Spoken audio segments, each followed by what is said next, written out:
there's both the holding of the state that I'm in as practitioner, like I'm going to be in this radiant state of loving presence, right? And there's also equally important, right? And this is using the unity principle, not just the organicity principle of my organicity, right? But looking at their organicity together and holding that they also have that ability to be radiant, right?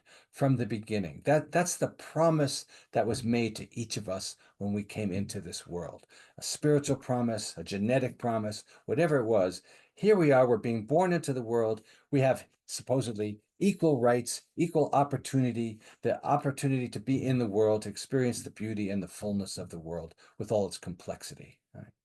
And so when we look at a client, we want to see that in them. We want to feel that in them. We want to, I'll even go further. I want to know that. I want to know that as I walk down the street, anybody I pass on the street, they've got this shining star in them, which might be covered in muck. It might be covered in woundedness. It might be covered in, social injustice. It might be covered with age. It might be covered with gender stuff.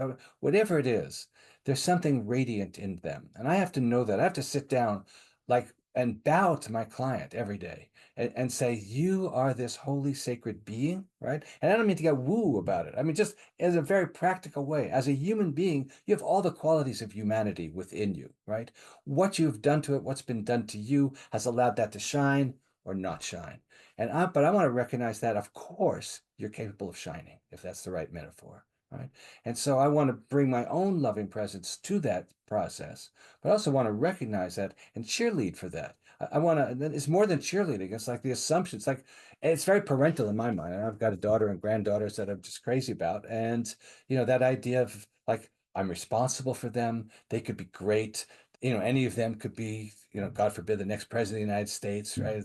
Wouldn't wish that on anybody, but just that sense that they could really shine. They could become a great singer. They could become a great therapist. They could become a great lover. They could become a great parent, right? And to know that everybody has that seed and that it's not just my job to nurture it, but to recognize there's a seed that's wanting to grow.